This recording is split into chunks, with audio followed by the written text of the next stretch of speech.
Jeżeli chodzi o gospodarkę, pieniądze, społeczeństwo, choroby itd., to wszystko było zaplanowane. Pamiętajcie też, żeby z nikim ani z niczym nie walczyć, czy to z hejterami, czy to z sytuacją na świecie. Kiedyś siedziałam w tematach tak zwanych teorii spiskowych, tak zwanych. Mam partnera alkoholika, co on chce mi pokazać? Bo ja nie mogę rozwijać jabłka tak, jak rozwija się truskawki. I tak samo truskawki nie będą tak dobrze rozwinięte, kiedy jabłko będzie wśród nich siedziało. Wiedzy to u mnie było już podkorek. Można powiedzieć, że nie byłem w stanie więcej przyjąć. Internet 2 razy przeczytany. Ci, którzy się nie chwytają za rozwój duchowy, uważają, że nie działa, bo jest zbyt prosty, bo tam są takie banalne rozwiązania. Nie ma jednej prawdy, bo ta prawda się poszerza cały czas. Ten punkt widzenia, punkt postrzegania. To były moje początki. Byłam młodą siksą, że tak powiem. W duszy będziesz mówiła, kurde, kiedy ona zniknie, bo ją zaraz zabiję. Mantrowanie, kocham cię, nie działa, to wiecie, nie? Bo to umysł powtarza.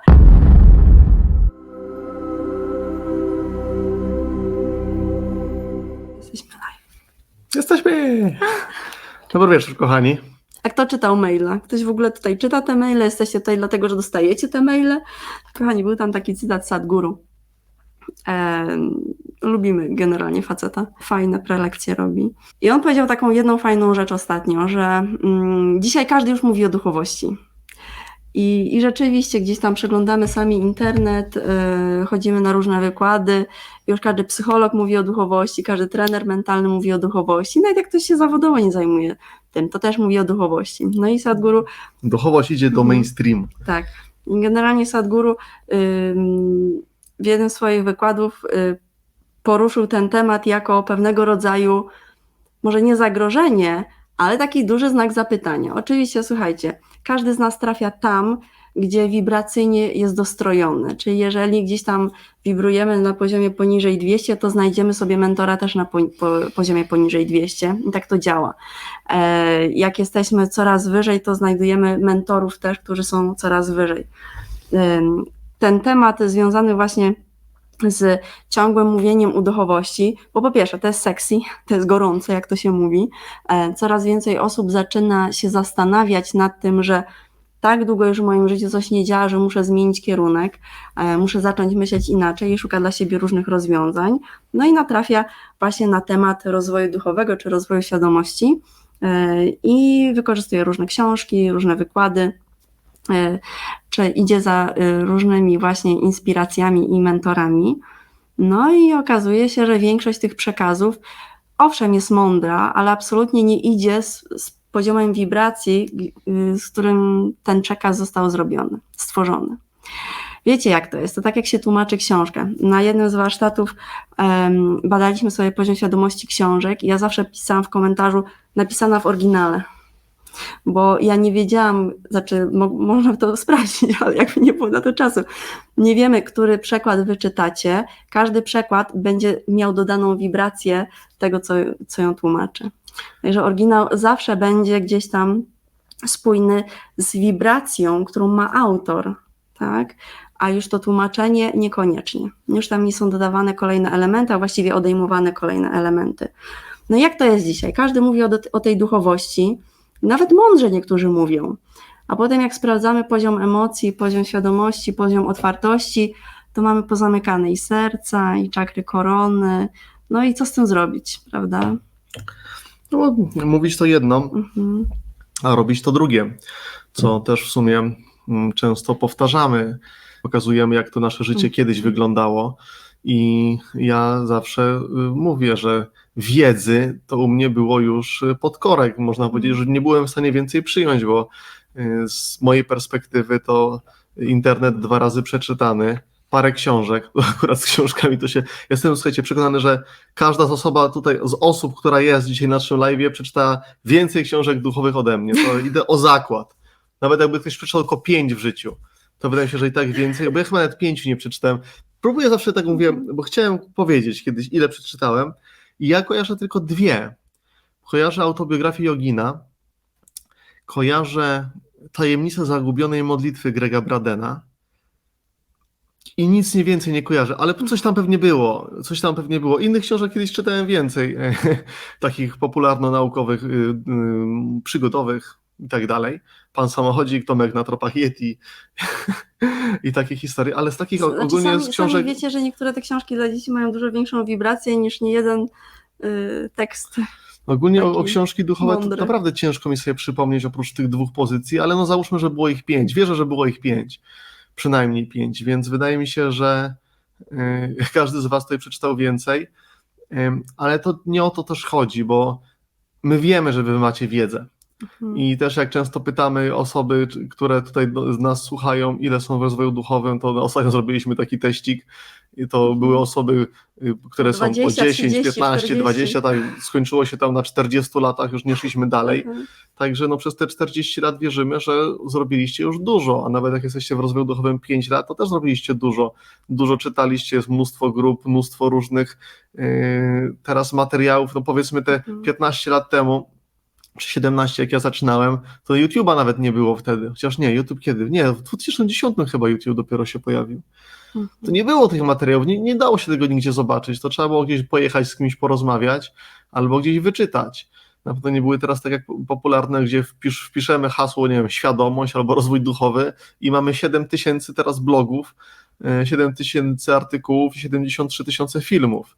No i pytanie, jak to właśnie wybrać to, co jest dla nas akurat, to co przebić się przez to, bo nawet jak dla mnie w pierwszej kolejności, na co warto zwrócić uwagę, przynajmniej w ostatnim czasie, to wszędzie tam, gdzie się pojawia jakieś straszenie, jakiś lęk, jakieś próba określenia się, że idźcie w tą stronę, a nie idźcie w tam, bo tam to jest źle, a my jesteśmy z Plejadianami, my jesteśmy z hierarchii światła, mamy przekazy od nich i to jest lepsze, no to tu już powinna się wam lampka zapalić, bo z tej przestrzeni tego najwyższego zrozumienia to tam nie ma żadnej hierarchii, nie ma lepiej, nie ma gorzej, a wszystko, co my zasilamy, zarówno tą złą stronę, jak i tą dobrą, to jest jedyne, co robimy, to oddajemy swoją energię. I musicie wiedzieć, że ci Plejadianie, ci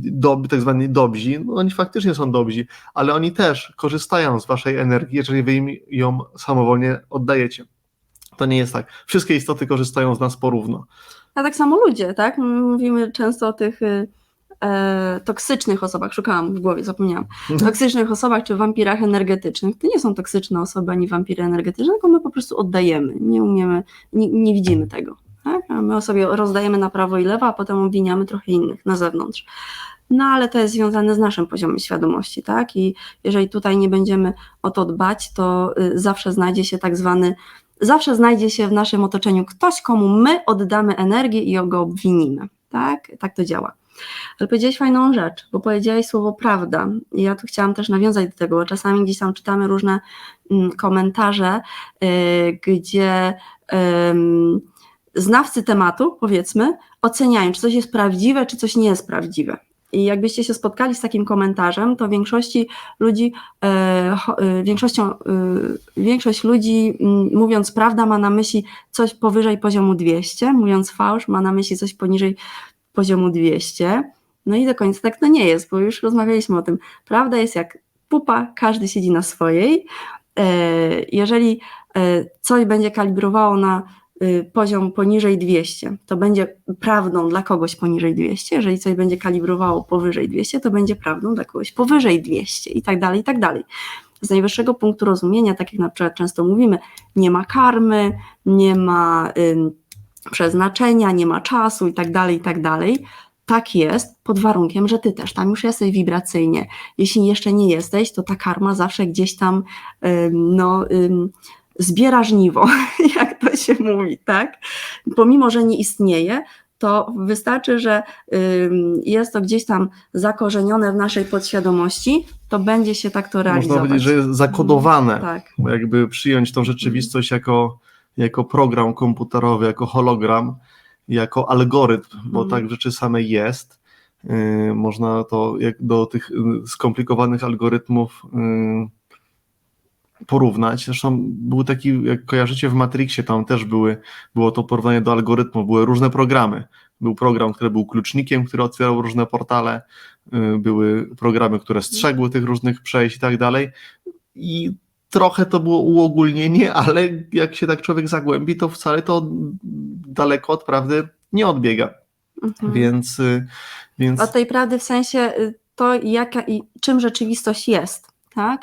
A nie czy ktoś się z tym zgadza, czy nie, bo prawda to jest tylko i wyłącznie nasze postrzeganie. To jest etykietka, którą nadajemy. To jest etykietka, tak. To jest, naszą prawdą jest to, co w danym momencie widzimy i taki świat, jaki widzimy, tylko że on nie jest prawdziwy. Także można powiedzieć, że nasza prawda nie jest tą prawdą ostateczną nigdy i nigdy nie będzie. Więc to ten moment, w którym stwierdzimy, że wiemy wszystko, to jest momentem, w którym na pewno zabrnęliśmy w ślepą uliczkę. Na pewno. Tego jestem pewien. Jeżeli ktokolwiek uważa, że już wie wszystko i nie potrzebuje więcej, a dalej tu jeszcze siedzi, w sensie na ziemi, to znaczy, że nie wie jeszcze wszystkiego. Więc, bo tak naprawdę tutaj, wracając, tutaj nie ma nic prawdziwego, czyli my doświadczamy iluzji. To wszystkie, można powiedzieć, te koncepty Dalekiego Wschodu mówią, czy nazywają to mają, czy iluzją, czy hologramem, jakkolwiek by to zwał, no to tak to właśnie jest. I my będziemy bardziej skupiali się nie na tym hologramie, tylko na sobie. Tak naprawdę można powiedzieć jedynej prawdzie, jaka jest, czyli na nas samych. Jedynej osobie, która jest tutaj prawdziwa, czyli na sobie samym. To wtedy będziemy tej prawdy odkrywali coraz więcej. Bo tak mówię, nie ma jednej prawdy, bo ta prawda się poszerza cały czas, ten punkt widzenia, punkt postrzegania. Dzisiaj też czytaliśmy taki tekst z 1900 roku i Paweł tak się zaśmiał i mówi, ty patrz, się nic nie zmieniło od tamtej pory. Tak, jest taka fajna książka. I mi się skojarzyło akurat... 110 lat minęło. Nic się nie zmieniło na świecie. Mi się skojarzyło akurat z tym, że im bardziej nasze społeczeństwo jest posunięte do przodu, chociaż jesteśmy mocno zacofani w porównaniu do jakiejś tam starożytnej wiedzy i technologii używanej, ale no to rozwinięte społeczeństwo dzisiaj cały czas szuka gdzieś tam coraz lepszych rozwiązań, nie? A jeżeli chodzi o prawa wszechświata, czy o narzędzia, które mogą zmienić nam rzeczywistość zgodnie z prawem przyciągania, to jest jedno i to samo cały czas. I ja właśnie miałam taką myśl, że niby to wiemy, bo jak ktoś się kieruje, ktoś się ustawia w kierunku rozwoju duchowego, rozwoju świadomości, to ma takie przekonanie, ma takie rozumienie, może nie przekonanie, ale ma takie rozumienie, że to, co najprostsze, to działa. My często mówimy, tak, że im prostsze, tym bardziej skuteczne. Dlatego ci, którzy się nie chwytają za rozwój duchowy, uważają, że nie działa, bo jest zbyt prosty, bo tam są takie banalne rozwiązania. Ci, którzy już tutaj głęboko siedzą i pracują nad sobą, wiedzą, że im prościej, tym skuteczniej, ale dalej gdzieś tam podświadomie dążymy do tego, że musi być coś bardziej nowoczesne, bardziej skomplikowane, bardziej ulepszone, bardziej się świecić i tak dalej, nie? I to jest jedna z tych takich barier, które gdzieś tam mamy i które gdzieś tam nam podpowiada z tyłu. Oczywiście my tego głosu nie słyszymy, bo to jest tak bardzo, bardzo wyciszone radio, ale ono cały czas gra. I też pokazaliśmy troszeczkę tego, co się obecnie dzieje na świecie. I przytoczyliśmy kilka przykładów tego, jakie plany, one już zostały stworzone dawno, dawno temu przed wojną światową, jak te plany się dzisiaj realizują. Jeżeli chodzi o gospodarkę, pieniądze, społeczeństwo, choroby i tak dalej, to wszystko było zaplanowane. To już książki pisano o tym wiele lat temu, można było przeczytać, co się dzisiaj wydarzy, co się za 10 lat wydarzy, za 20 i tak dalej. Więc to nie jest żadna tajemnica akurat, chociaż... Tak, pod tym kątem tu nikt się z niczym nie kryje, to jest fascynujące. Ludzie i tak nie wierzą. I tak nie wierzą. To nie ma w tym żadnych wątpliwości. I mówiliśmy nie po to, żeby kogoś przestraszyć, tylko żeby dać narzędzie do tego, żeby to nie wpaść. Czyli jak oglądacie na przykład jakieś nie mainstreamowe media i gdzieś się tam opowiada, że to trzeba zrobić, a tego nie wolno robić, a to trzeba walczyć, a to trzeba petycję podpisać i tak dalej, to oczywiście nie wchodzimy w to, ale jeśli już się decydujemy na zbieranie takich informacji, żeby wiedzieć, co się dzieje na świecie, to warto gdzieś tam się przed tym zabezpieczyć, żeby nie wpadać w tę spiralę strachu, bo bo każdy z nas wpadnie, jak to ogląda. Poza tym musicie wiedzieć, że te nie mainstreamowe media, nie te niezależne media, to też jest część systemu. Tak. Część z nich jest stworzona właśnie po to, żeby dać wam wybór, żebyście mogli żeby tam swoją energię, skoro tu nie chcecie dawać swojej energii, Dokładnie. to oddać ją tam. Gdzieś, prędzej czy później gdzieś was złapią w te sidła zwane oddawaniem swojej uwagi, oddawaniem swojej energii, bo jak nie wiadomo o co chodzi, to chodzi o waszą energię zawsze. Jest takie powiedzenie, ja się na nie wychowałam, jak nie wiadomo o co chodzi, to chodzi o pieniądze, ale pieniądze to jest dzisiaj jeden z silniejszych czynników energetycznych, jaki oddajemy.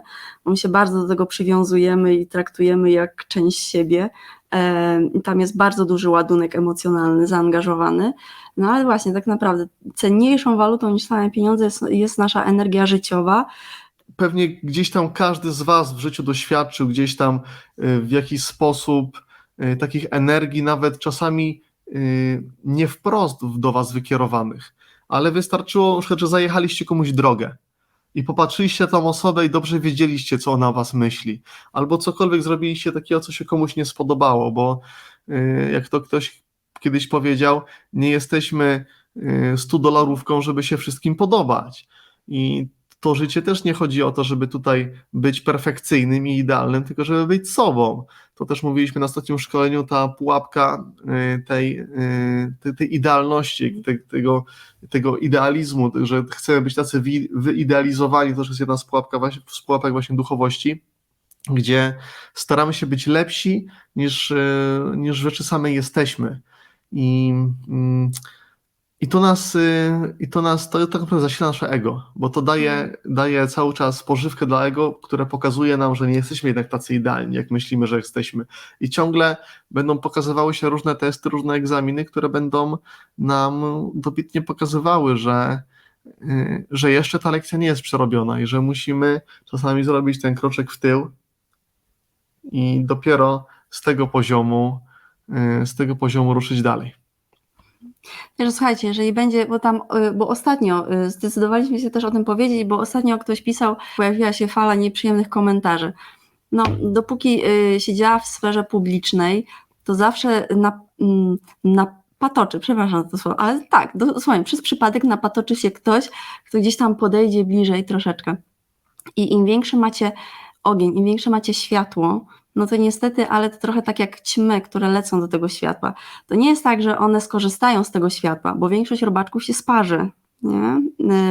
Większość tych istot się sparzy, ale będą chciały podejść i tutaj też wasza rola w tym, żeby wtrwać w tym tej swojej świadomości, w tej swojej pewności siebie, że bez względu na to, kto podchodzi, to wy jesteście w stanie utrzymać ten ogień niewzruszony. Nie? I to też jest częścią tego życia, czyli nauka tego wszystkiego. Im większa wasza aura, tym więcej istot będzie chciało podejść i zobaczyć, co to jest. Tak to działa. Dokładnie. Pamiętajcie też, żeby z nikim ani z niczym nie walczyć, czy to z hejterami, czy to z sytuacją na świecie. To, co mówiliśmy na tym szkoleniu, wymieniliśmy tam parę rzeczy i spytaliśmy się, jak się teraz czujecie. Wszyscy odpowiedzieli jednym głosem praktycznie, że źle, że się boją. I właśnie o to chodzi, o niezasilanie tego. To jest to oko cyklonu. Znaczy powiem wam tak, bo ja kiedyś siedziałam w tematach tak zwanych teorii spiskowych, tak zwanych, bo ten termin też został stworzony przez ludzi, którzy realizowali dokładnie te programy na żywo, a potem nazwali je teoriami spiskowymi po to, żeby mieć obóz przeciwko i za i zasilający tę energią. Więc w tych tematach, budzących może strach, w tych tematach budzących strach, a dziejących się w rzeczywistości, ja byłam zakopana po uszy. I o jaką aferę byście mnie nie zapytali, to ja znałam wszystko. Daty, nazwiska, wszystko. Potem przestałam słuchać na parę lat i grzebać. Ja mogłabym zostać dziennikarzem śledczym. No. Ostatnio tak sobie myślałam o tym, że ci to mają ciężką robotę. To jest tyle strachu tam wszędzie, tyle negatywnych emocji. Potem na parę lat przestałam w ogóle zajmować się tymi tematami i słuchajcie, i jak przygotowywaliśmy, gdzieś tam rozmawialiśmy na te tematy chociażby tydzień temu przed szkoleniem, to okazało się, że nic się nie zmieniło. To, co było 10 lat temu, jak ja się interesowałam, to dokładnie dzisiaj jest w tym samym momencie. Znaczy w sensie tak samo się to rozwija, nie? Z tym samym tempem i dalej wiecznie żywe są te agendy czy plany. Ale chodzi o to, że jest możliwe nie wchodzić w to. Tak? Jest możliwe być świadomym tego, co się dzieje, a mimo to te tematy mogą omijać nas szerokim łukiem. Czyli nie ciągnąć od nas żadnej energii, nie wywoływać żadnego strachu, nie wywoływać żadnej spirali jakiejś takiej niepokoju, bólu i tak dalej. Więc to, co my dzisiaj sami stosujemy dla siebie, to znaczy częściej ja na przykład, bo ja nie oglądam wiadomości, ja nie czytam żadnych tam newsów w internecie, w ogóle mnie to nie interesuje, bo jakoś nawet nie mam czasu na to, ale często gdzieś tam słyszymy od znajomych, już przychodzą i mówią, nie? Że to czy tamto się dzieje. I ja potem mam taki zestaw informacji, że to można zrobić, tego nie trzeba, tutaj warto coś się zatroszczyć i tak dalej. Ale tak jak wspomniałam, wszystkie te tematy teorii spiskowych, one są cały czas tak samo niezmienne. 10 lat temu to był ten sam poziom, te same informacje, te same książki dalej obowiązują, które były pisane 10, 20, 30 lat temu i które odkrywały te plany utworzone właściwie po wojnie zaraz. No to było tworzone przed wojną, ale pierwsza i druga wojna światowa miały właśnie zmienić porządek świata. I chodzi o to, że można być tego dalej świadomym, bo to jest część naszego życia, ale tak się nauczyć przechodzić między tymi tematami, tak jak ta kora między drzwiami wietrznymi, dla tych, co oglądali serial, to wiedzą, tak przechodzić między tymi tematami, że one istnieją dalej, no bo istnieją, tak, ale nie ma to na nas żadnego wpływu, a my jesteśmy świadomi i reagujemy tam, gdzie powinniśmy zareagować, tylko tak. Tutaj jeszcze jest jeden taki temat, mi się przypomniał, żeby odnośnie właśnie walki, tak, że żeby nie walczyć i nie starać się zmieniać tego odbicia w lustrze, bo to, że taki, tu jest właśnie ktoś pytał, czy taki hejter również pojawiają się po coś mają nam pokazać, co mamy w sobie. Niekoniecznie, bo to nie o to chodzi w zasadzie lustra. Lustro to nie jest to, że masz coś w sobie, bo zawsze podajemy ten przykład na podstawie alkoholika, bo się wiele osób mówi, że no ale mam partnera alkoholika i co on chce mi pokazać? Co on chce pokazać w tym momencie swoim zachowaniem i czy to znaczy, że ja też jestem alkoholikiem w takim razie? Przecież tak nie jest. No nie o to chodzi. Nie o to chodzi w zasadzie lustra, to bardziej w tym wypadku chodzi o to, że to są takie egzaminy i testy przed nami stawiane. Ja to zawsze tak do tego podchodzę.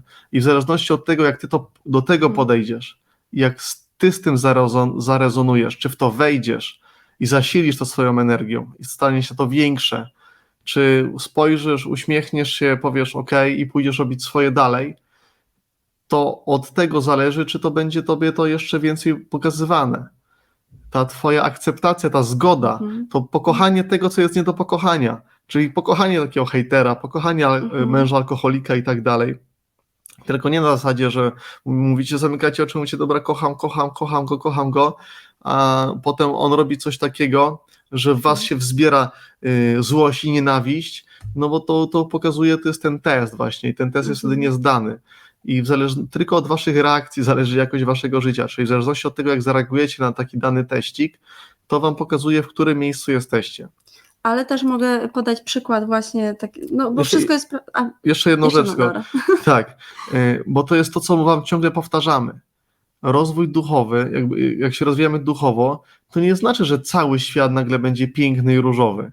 Że to nie jest patrzenie na świat przez różowe okulary.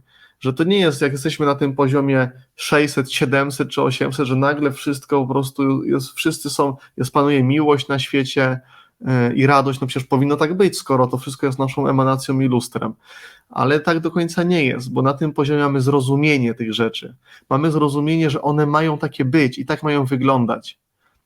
To nie my je zmieniamy, my zmieniamy swoje podejście do nich i wtedy się wszystko zmienia. Więc zmieniając perspektywę patrzenia na te rzeczy i nie mówienie, nie nadawanie im etykietek, że są dobre czy złe, to powoduje, że jesteśmy tam, a nie ciągle tu gdzie jest walka, gdzie jest agresja, gdzie jest złość, gdzie jest rywalizacja, lepszy, gorszy, szybszy, wolniejszy i tak dalej. Więc jeżeli nie zmienicie tego swojego stosunku do tego obrazu, do tego holograficznego obrazu, który jest wam wyświetlany, bo inaczej, jeżeli zmienicie ten stosunek, to wtedy wysyłacie inną częstotliwość i wtedy ta inna częstotliwość jest wam też pokazywana. Tutaj fajne pytanie padło, ale jak pokochać poprzez zrozumienie? No tak, no zrozumienie to jest pierwszy krok.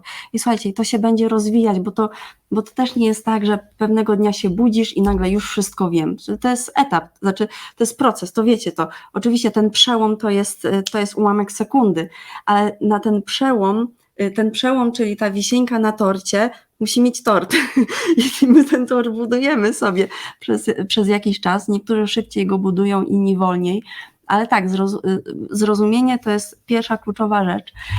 Można to sobie oczywiście pomóc.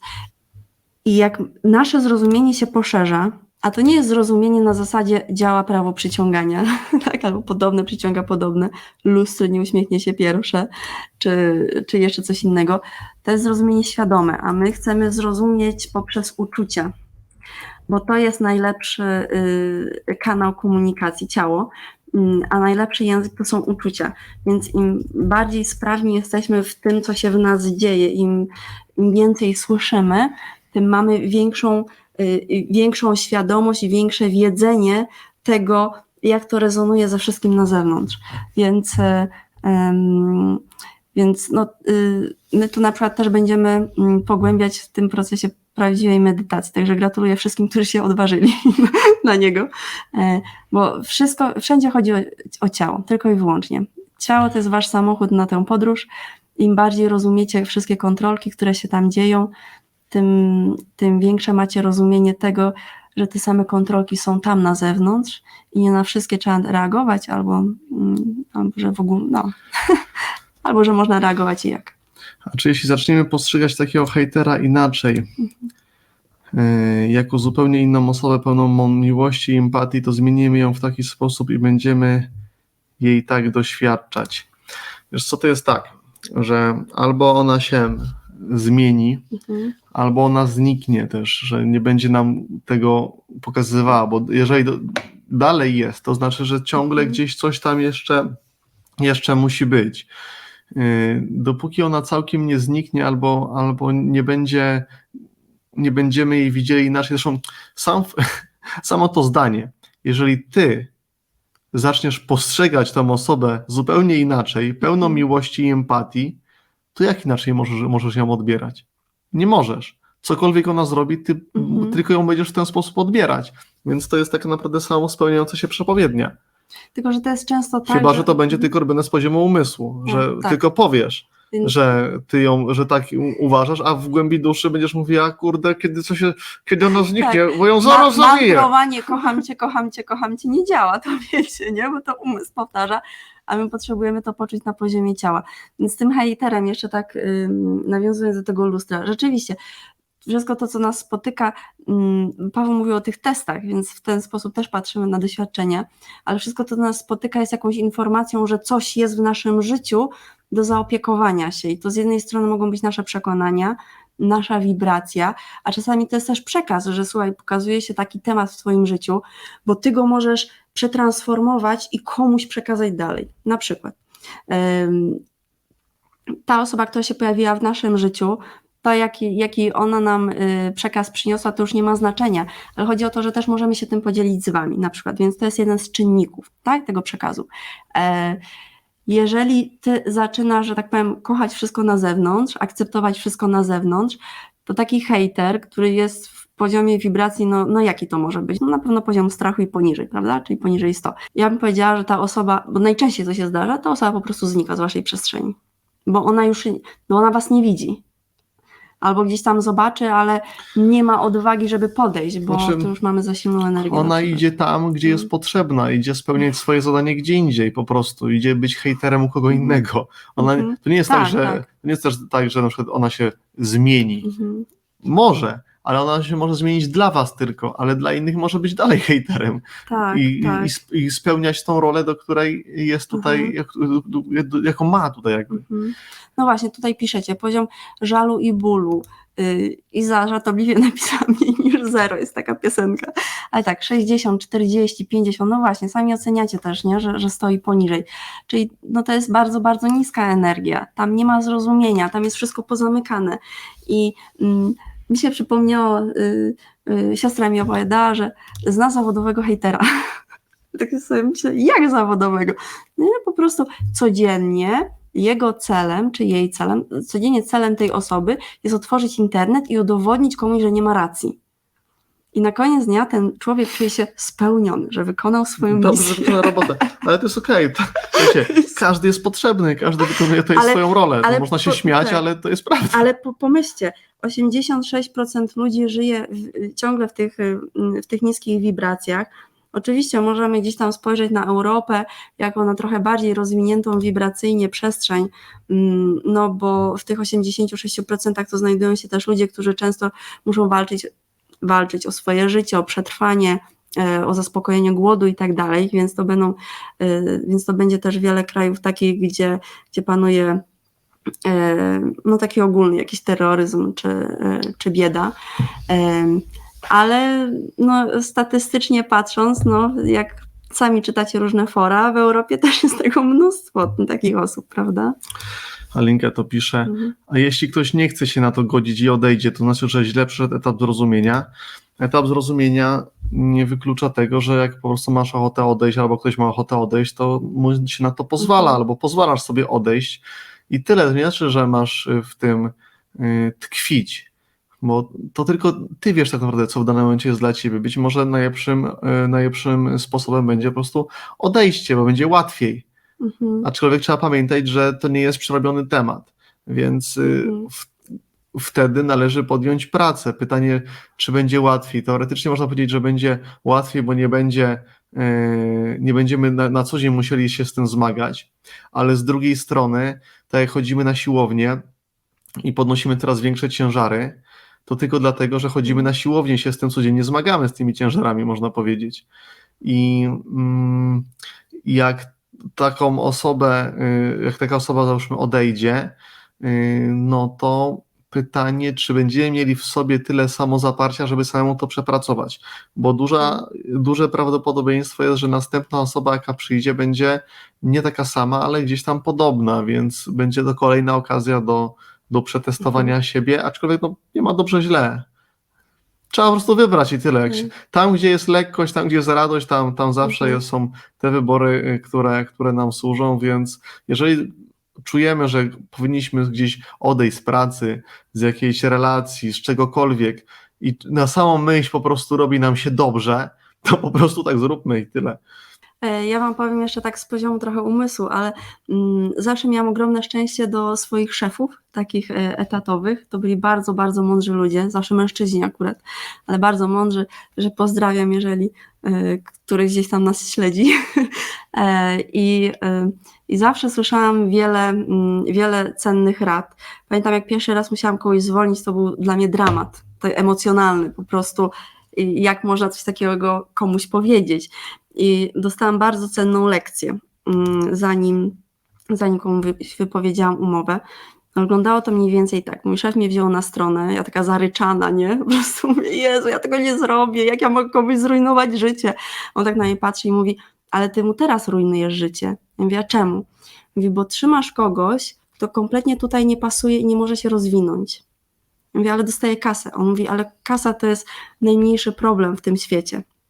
Ja wtedy tego nie rozumiałam zupełnie, nie? To były moje początki, byłam młodą siksą, że tak powiem, i dostałam dużo odpowiedzialności. I on mówi tak, słuchaj, wyobraź sobie, że zatrudniasz truskawki i przychodzi jabłko i bez względu na to, co to jabłko by chciało zrobić, tak, ono truskawką nigdy nie będzie, ale może pójść do jabłek. I ty możesz teraz tak poprowadzić tę rozmowę, żeby ją zainspirować, zachęcić, zmotywować, żeby szukała swojej drogi gdzie indziej, ta osoba, nie? Wśród jabłek. Ja tak siedzę, tak sobie myślę, kurde, to mądre jest, nie? Bo ja wiem, że u mnie ten ktoś nigdy nie dostanie awansu. ten ktoś nigdy nie będzie pomocny dla reszty zespołu i będzie się czuł outsiderem albo gnębiony, niedowartościowany i tak dalej, nie? Bo ja nie mogę rozwijać jabłka tak, jak rozwija się truskawki i tak samo truskawki nie będą tak dobrze rozwinięte, kiedy jabłko będzie wśród nich siedziało, nie? Rozumiecie? Więc tak samo patrzcie na to, kiedy ktoś odchodzi z waszego życia. Warto tym ludziom pozwolić iść dalej i rozwijać się gdzie indziej, tam, gdzie będą mieli większą przestrzeń. Czasami przychodzi ktoś, kto jest tak zamknięty, tak nie ma ochoty na zmianę, na rozwój, na otwarcie się, że nie zrozumie tego, że jest jabłkiem wśród truskawek i ta informacja do nich nie trafi. To też jest okej, bo wtedy, kiedy trafi do swoich jabłek, to dopiero wtedy będzie mógł się otworzyć. Więc on na razie dzisiaj nie musi rozumieć tego, że to nie jest dla niego miejsce. Ale przyjdzie taki moment, że trafi na swoje plemię. I my też tak patrzymy na tę grupę. Tutaj często piszecie, że tu jest dobra wibracja, że tu można powiedzieć o wszystkim i tak dalej. Generalnie zachęcamy was do pisania wszystkiego, tak? Piszcie, bo tutaj jeszcze tak nieśmiało trochę się rozwijają te tematy. Ale dlaczego tak jest? Bo my się staramy właśnie o to, żeby tutaj trafiały takie osoby, które mogą sobie nawzajem pomagać. Jak ktoś jest naprawdę mocno oporny, no to wtedy mu dziękujemy. Tak jak Paweł powiedział, że tym kilku osobom pozwoliliśmy się rozwijać gdzie indziej, nie? Bo tutaj to jeszcze nie jest ta przestrzeń. No po prostu jabłka wśród truskawek, powiedzmy. No ale o to chodzi, tak? Żeby osoba, która jest odpowiedzialna też za grupę, mogła zapewnić taką przestrzeń bezpieczeństwa i to poletko dla wszystkich innych, żeby się rozwijali, po prostu. Odnośnie tego, jak też właśnie do tych innych osób podchodzić. I to cały czas patrzcie na to, jak na każdego i na wszystko, co widzicie, tylko i wyłącznie jako na swoje emanacje. I jedynie poprzez szacunek do wszystkiego, co jest i do wszystkiego, co wam się przydarza, jesteście w stanie to zmienić. I to, co właśnie Magda mówiła o tym, to prawdziwe pokochanie siebie, to nie tylko mantrowanie, że kocham siebie, tylko pokochanie siebie we wszystkich swoich emanacjach, czyli we wszystkich swoich hejterach, we wszystkich swoich trudnościach, we wszystkich swoich chorobach i tak dalej. Właśnie, i tak to jak dalej. macie zły nastrój, jak macie dobry nastrój, to co Paweł napisał ostatnio, że największym problemem ludzi jest to, że myślą, że nie powinni mieć problemów i że rozwój duchowy to jest ten kierunek, który sprawi, że nie będzie problemów. No to uwaga, nieprawda, ale im bardziej się rozwijasz duchowo, tym w ogóle żadne doświadczenie nie ma etykietki problem, bo nie jest nie do rozwiązania, bo nie jest nie do przejścia i wcale nie znaczy, że musi być nieprzyjemny. Może być wyzwaniem, jak najbardziej, może być trudne, ale im głębsza jest twoja wiara, tym zawsze się znajdzie ktoś, kto ci pomoże to rozwiązać i to jest w tym najlepsze. Ale jakaś przeszkoda zawsze się pojawi na drodze, zawsze.